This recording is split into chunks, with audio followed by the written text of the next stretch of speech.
I cannot, for my soul, remember how, when, or even precisely where I first became acquainted with the Lady Ligeia. Long years have since elapsed, and my memory is feeble through much suffering. Or perhaps I cannot now bring those points to mind, because in truth the character of my beloved, her rare learning, her singular yet placid cast of beauty, and the thrilling and enthralling eloquence of her low musical language made their way into my heart by paces so steadily and stealthily progressive that they have been unnoticed and unknown.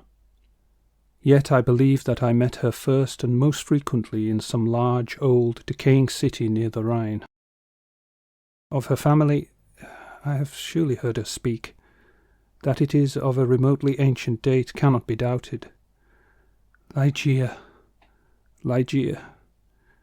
buried in studies of a nature more than all else adapted to deaden impressions of the outward world, it is by that sweet word alone, by Ligeia, that I bring before mine eyes in fancy the image of her who is no more. And now, while I write, a recollection flashes upon me that I have never known the paternal name of her who was my friend and my betrothed, and who became the partner of my studies, and finally the wife of my bosom. Was it a playful charge on the part of my Ligeia, or was it a test of my strength of affection, that I should institute no inquiries upon this point, or was it rather a caprice of my own, a wildly romantic offering on the shrine of the most passionate devotion? I but indistinctly recall the fact itself. What wonder that I have utterly forgotten the circumstances which originated or attended it, and indeed, if ever that spirit which is entitled romance, if ever she, the wan and misty-winged Ashtophet of idolatrous Egypt, presided, as they tell, over marriages ill-omened, then most surely she presided over mine. There is one dear topic, however, on which my memory fails me not. It is the person of Ligeia.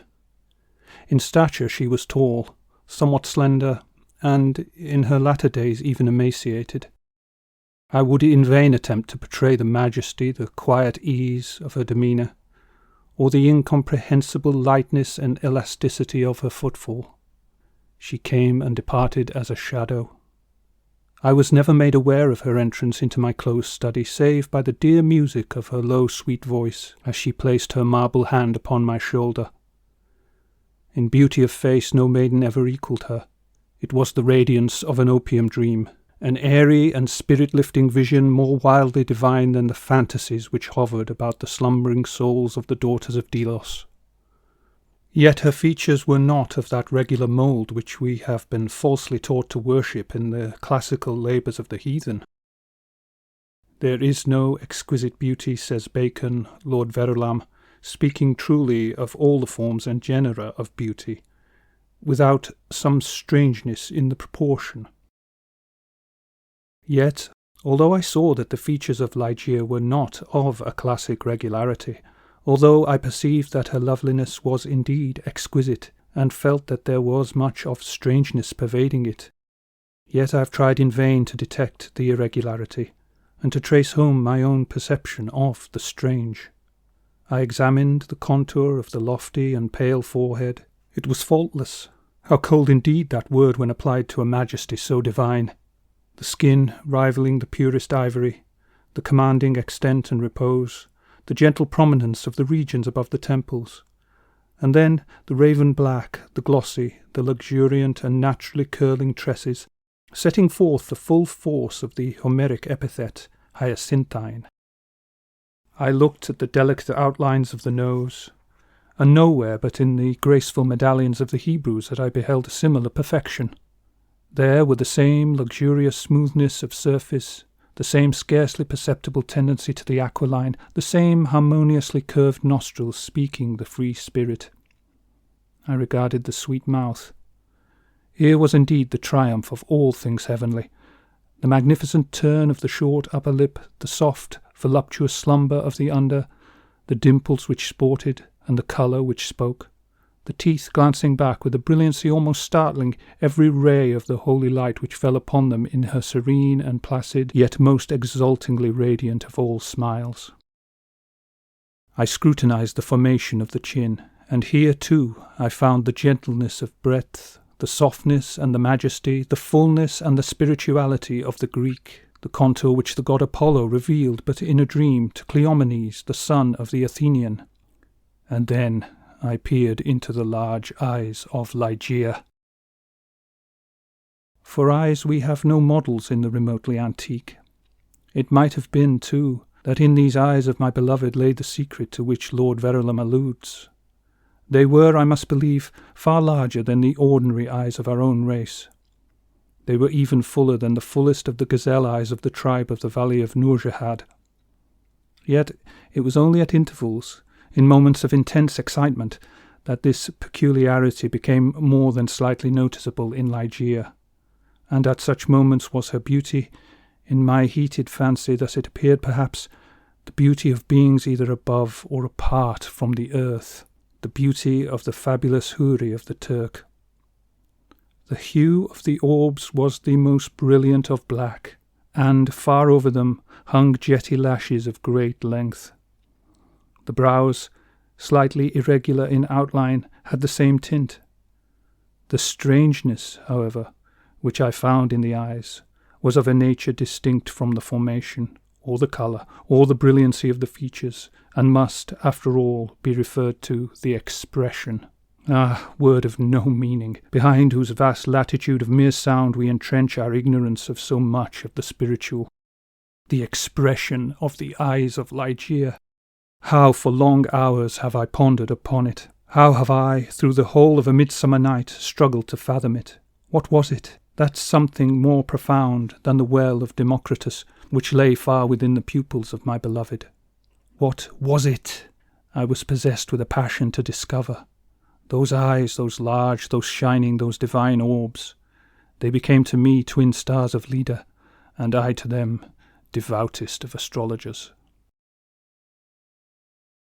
There is no point among the many incomprehensible anomalies of the science of mind more thrillingly exciting than the fact, never, I believe, noticed in the schools, that in our endeavours to recall to memory something long forgotten, we often find ourselves upon the very verge of remembrance, without being able in the end to remember.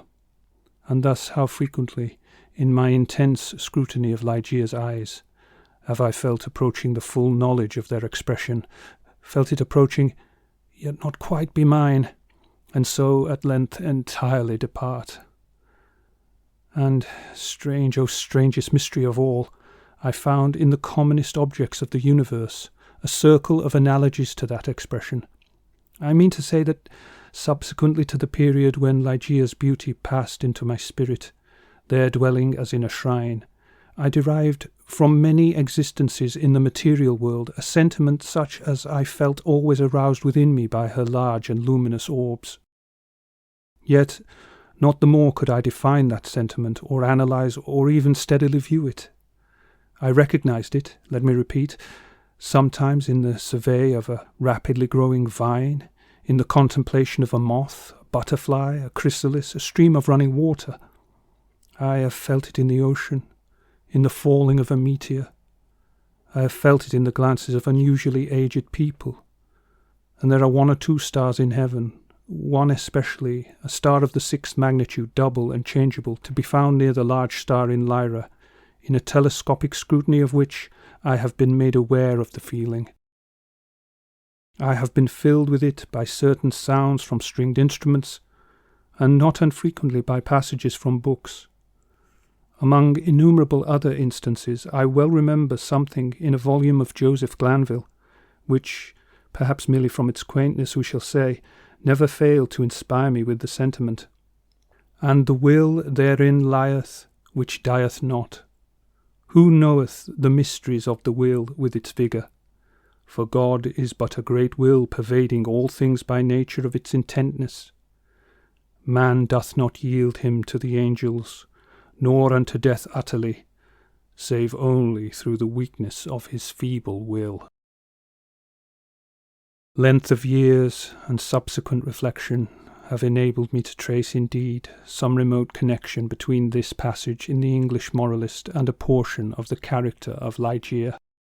An intensity in thought, action, or speech was possibly in her a result, or at least an index, of that gigantic volition which, during our long intercourse, failed to give other and more immediate evidence of its existence.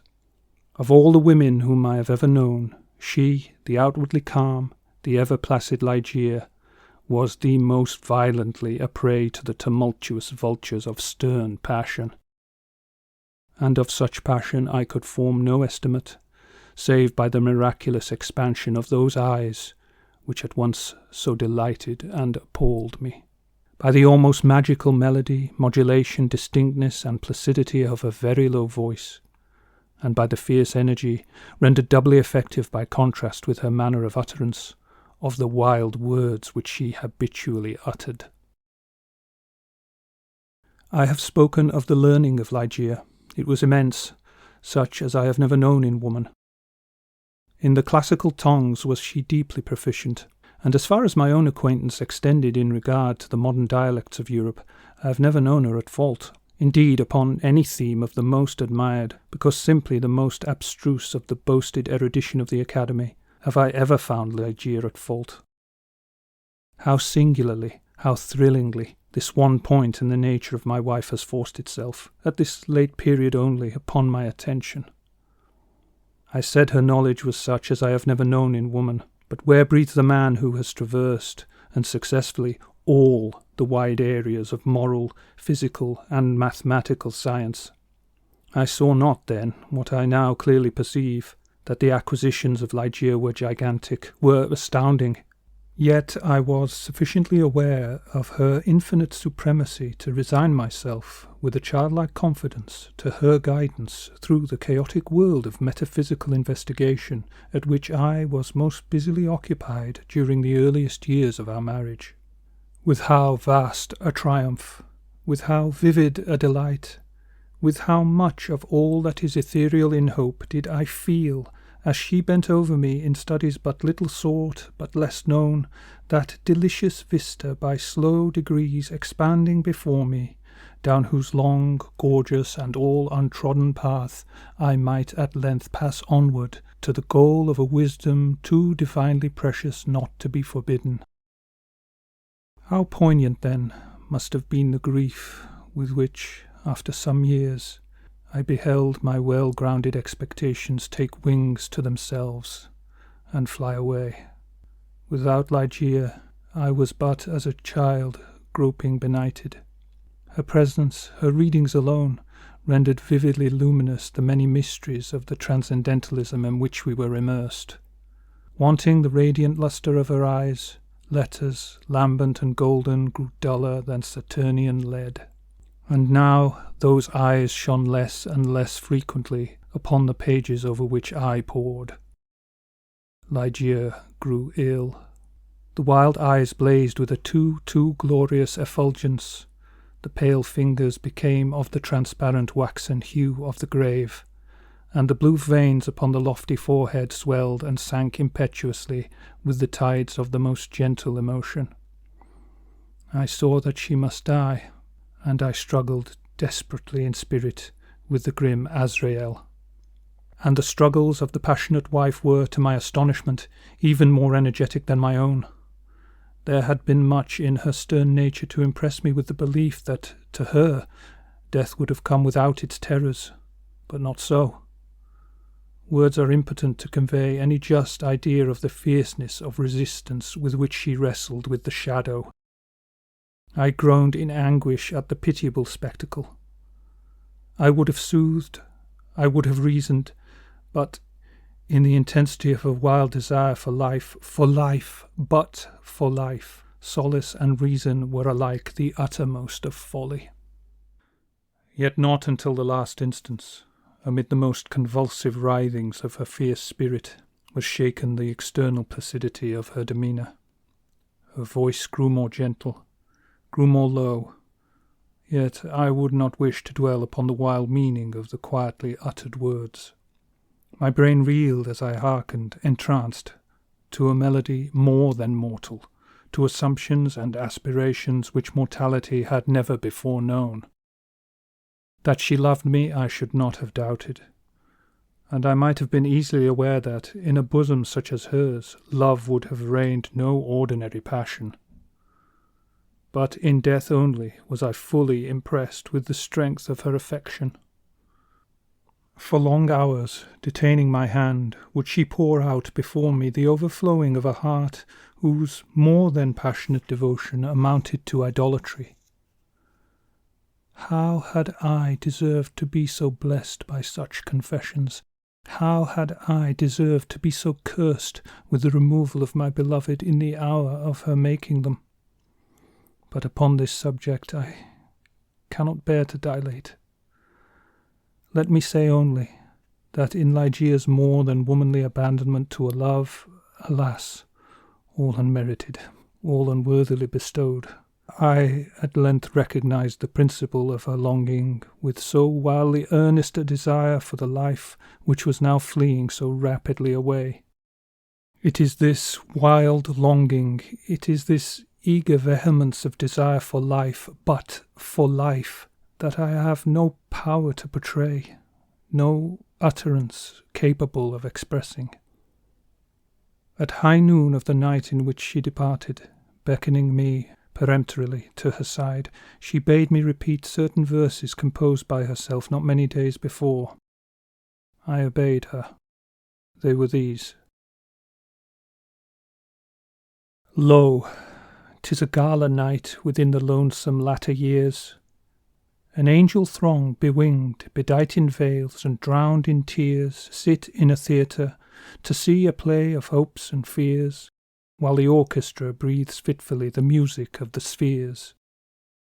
Mimes in the form of God on high mutter and mumble low, and hither and thither fly, mere puppets they who come and go at bidding of vast formless things that shift the scenery to and fro, flapping from out their condor wings invisible woe.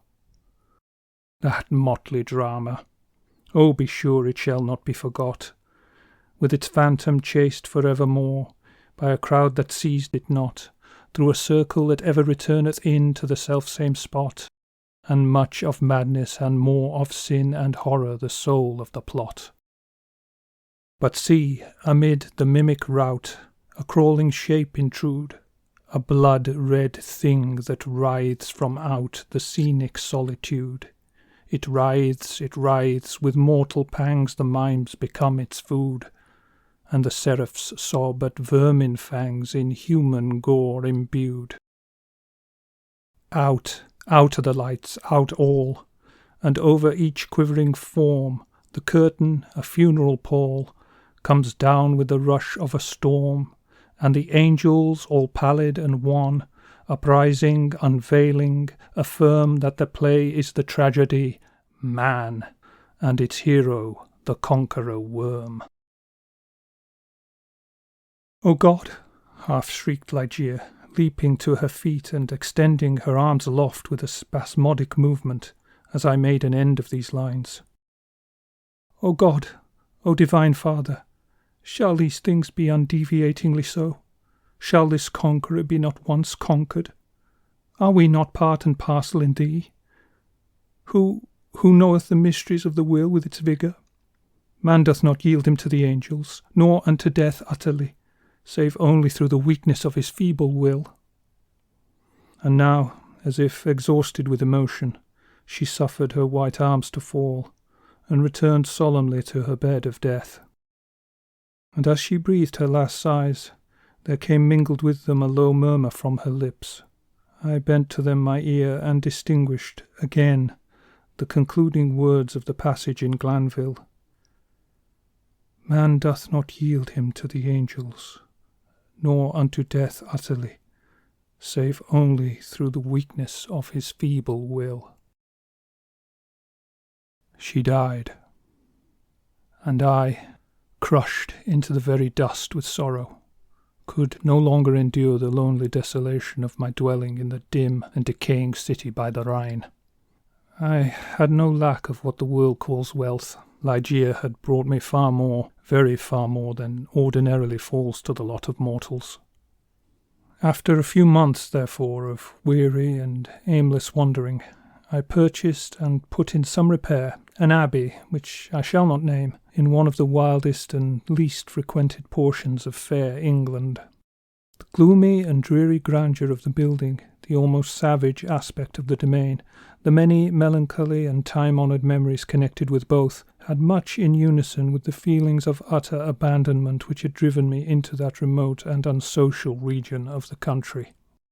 Yet, although the external abbey, with its verdant decay hanging about it, suffered but little alteration, I gave way, with a childlike perversity, and perchance with a faint hope of alleviating my sorrows, to a display of more than regal magnificence within.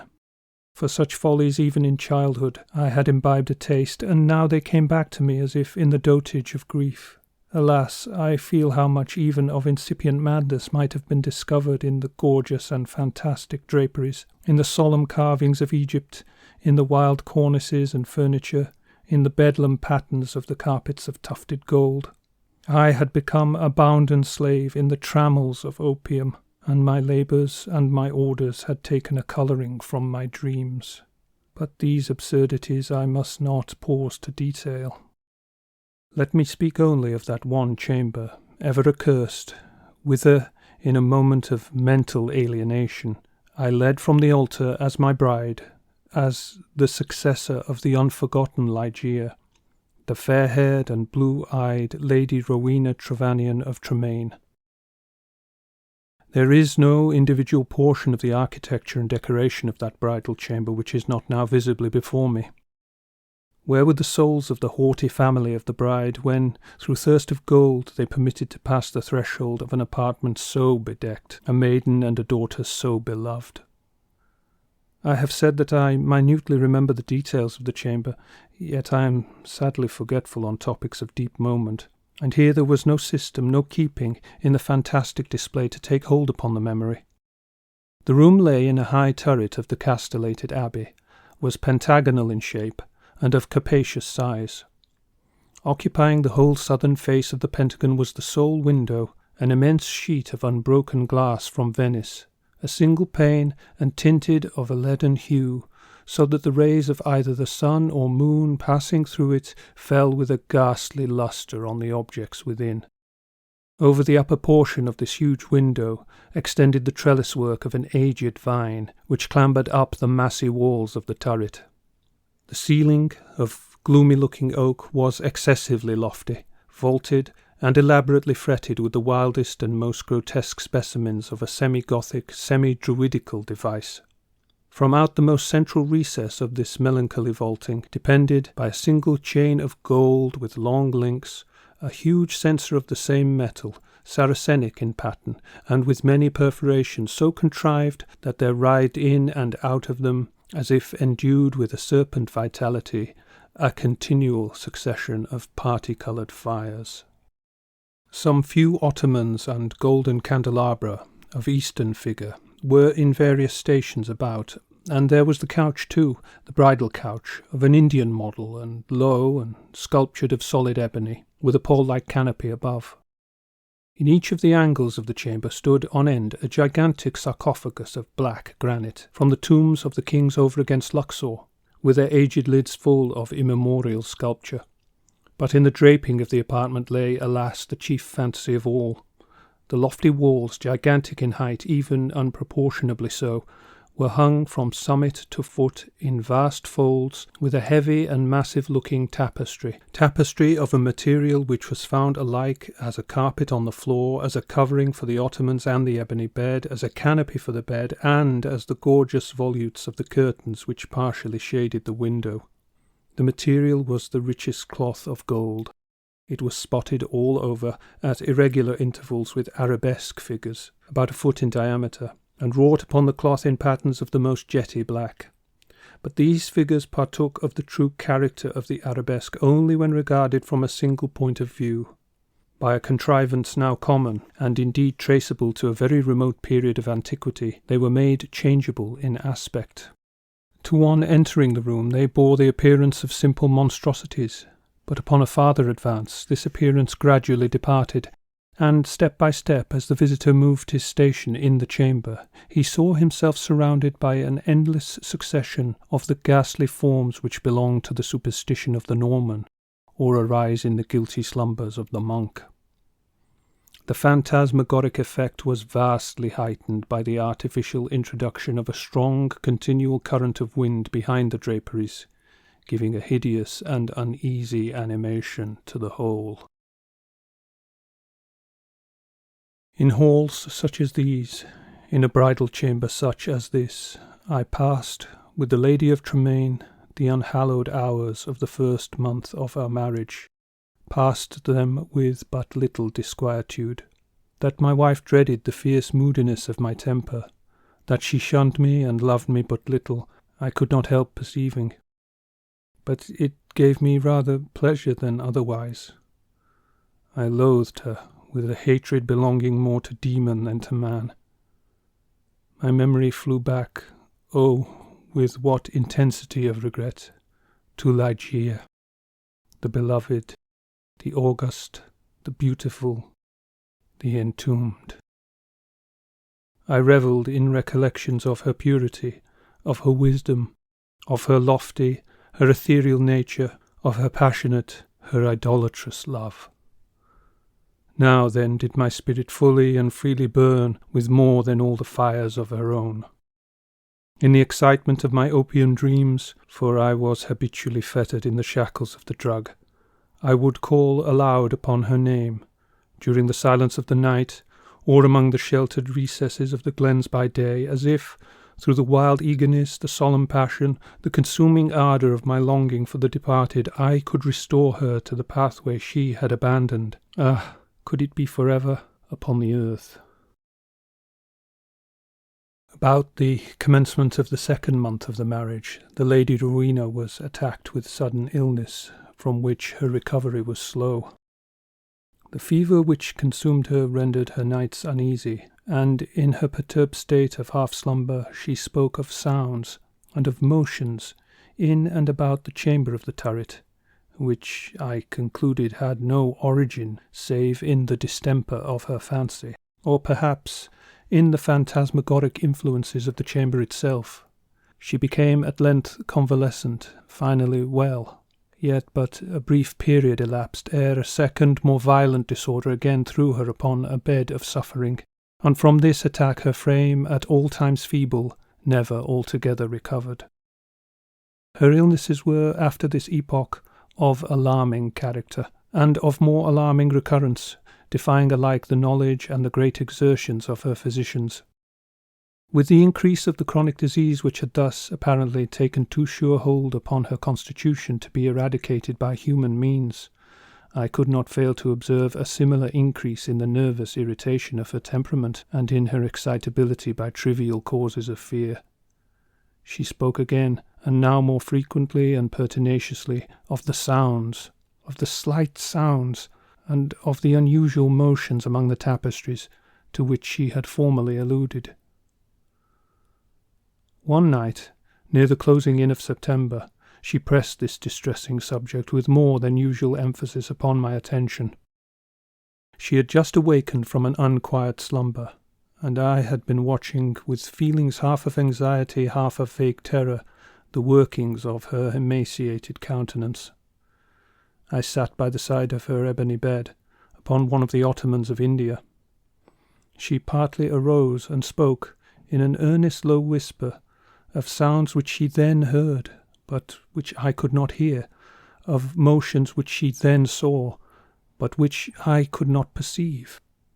The wind was rushing hurriedly behind the tapestries, and I wished to show her what, let me confess it, I could not all believe, that those almost inarticulate breathings, and those very gentle variations of the figures upon the wall, were but the natural effects of that customary rushing of the wind.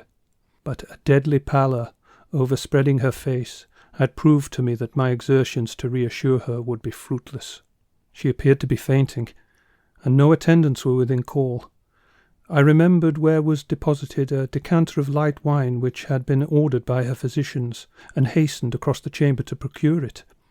But as I stepped beneath the light of the censer, two circumstances of a startling nature attracted my attention. I had felt that some palpable, although invisible object had passed lightly by my person, and I saw that there lay upon the golden carpet in the very middle of the rich lustre thrown from the censer a shadow, a faint, indefinite shadow of angelic aspect, such as might be fancied for the shadow of a shade. But I was wild with the excitement of an immoderate dose of opium, and heeded these things but little, nor spoke of them to Rowena. Having found the wine, I recrossed the chamber, and poured out a gobletful, which I held to the lips of the fainting lady. She had now partially recovered, however, and took the vessel herself, while I sank upon an ottoman near me, with my eyes fastened upon her person.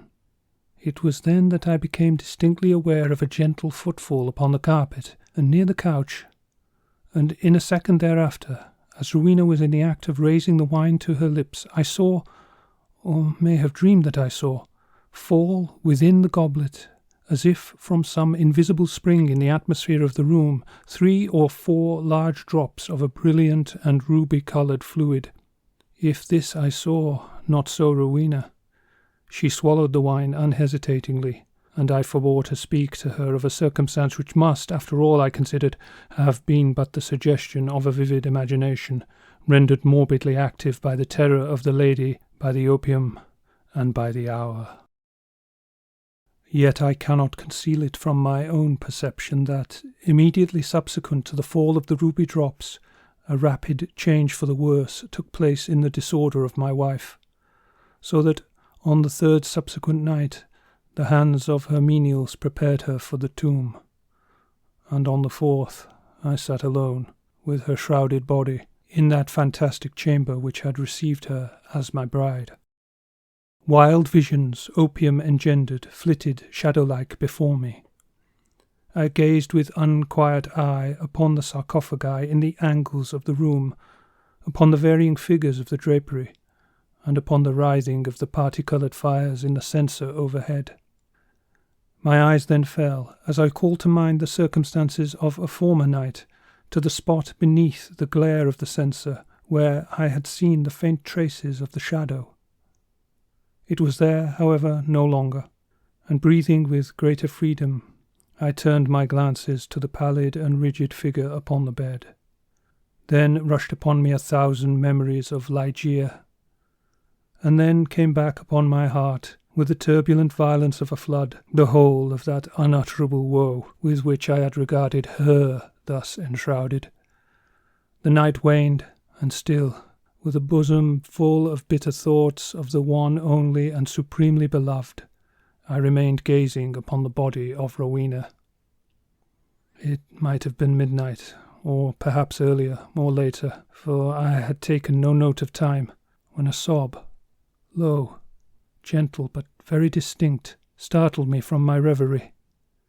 I felt that it came from the bed of ebony, the bed of death. I listened in an agony of superstitious terror, but there was no repetition of the sound. I strained my vision to detect any motion in the corpse, but there was not the slightest perceptible. Yet I could not have been deceived. I had heard the noise, however faint, and my soul was awakened within me. I resolutely and perseveringly kept my attention riveted upon the body. Many minutes elapsed before any circumstance occurred tending to throw light upon the mystery. At length it became evident that a slight, a very feeble and barely noticeable tinge of colour had flushed up within the cheeks and along the sunken small veins of the eyelids. Through a species of unutterable horror and awe, for which the language of mortality has no sufficiently energetic expression, I felt my heart cease to beat, my limbs grow rigid where I sat. Yet a sense of duty finally operated to restore my self-possession. I could no longer doubt that we had been precipitate in our preparations, that Rowena still lived. It was necessary that some immediate exertion be made. Yet the turret was altogether apart from the portion of the abbey tenanted by the servants. There were none within call, I had no means of summoning them to my aid without leaving the room for many minutes, and this I could not venture to do. I therefore struggled alone in my endeavours to call back the spirit still hovering. In a short period it was certain, however, that a relapse had taken place. The colour disappeared from both eyelid and cheek, leaving a wanness even more than that of marble. The lips became doubly shrivelled and pinched up in the ghastly expression of death. A repulsive clamminess and coldness overspread rapidly the surface of the body, and all the usual rigorous stiffness immediately supervened. I fell back with a shudder upon the couch from which I had been so startlingly aroused, and again gave myself up to passionate waking visions of Ligeia. An hour thus elapsed when, could it be possible, I was a second time aware of some vague sound issuing from the region of the bed. I listened in extremity of horror. The sound came again. It was a sigh. Rushing to the corpse, I distinctly saw, a tremor upon the lips. In a minute afterward they relaxed, disclosing a bright line of the pearly teeth. Amazement now struggled in my bosom with the profound awe which had hitherto reigned there alone. I felt that my vision grew dim, that my reason wandered, and it was only by a violent effort that I at length succeeded in nerving myself to the task which duty thus once more had pointed out. There was now a partial glow upon the forehead and upon the cheek and throat. A perceptible warmth pervaded the whole frame. There was even a slight pulsation at the heart. The lady lived, and with redoubled ardour I betook myself to the task of restoration. I chafed and bathed the temples and the hands, and used every exertion which experience and no little medical reading could suggest, but in vain. Suddenly the colour fled, the pulsations ceased, the lips resumed the expression of the dead, and in an instant afterward the whole body took upon itself the icy chilliness, the livid hue, the intense rigidity, the sunken outline, and all the loathsome peculiarities of that which has been, for many days, a tenant of the tomb. And again I sunk into visions of Ligeia, and again, what marvel that I shudder while I write, again there reached my ears a low sob from the region of the ebony bed. But why shall I minutely detail the unspeakable horrors of that night? Why shall I pause to relate how, time after time, until near the period of the grey dawn, this hideous drama of revivification was repeated? How each terrific relapse was only into a sterner and apparently more irredeemable death? How each agony wore the aspect of a struggle with some invisible foe, and how each struggle was succeeded by I know not what of wild change in the personal appearance of the corpse? Let me hurry to a conclusion. The greater part of the fearful night had worn away, and she who had been dead once again stirred, and now more vigorously than hitherto, although arousing from a dissolution more appalling in its utter hopelessness than any. I had long ceased to struggle or to move, and remained sitting rigidly upon the ottoman, a helpless prey to a whirl of violent emotions, of which extreme awe was perhaps the least terrible, the least consuming. The corpse, I repeat, stirred, and now more vigorously than before. The hues of life flushed up with unwonted energy into the countenance. The limbs relaxed, and save that the eyelids were yet pressed heavily together, and that the bandages and draperies of the grave still imparted their charnel character to the figure, I might have dreamed that Rowena had indeed shaken off utterly the fetters of death. But if this idea was not even then altogether adopted, I could at least doubt no longer when, arising from the bed, tottering, with feeble steps, with closed eyes, and with the manner of one bewildered in a dream, the thing that was enshrouded advanced boldly and palpably into the middle of the apartment.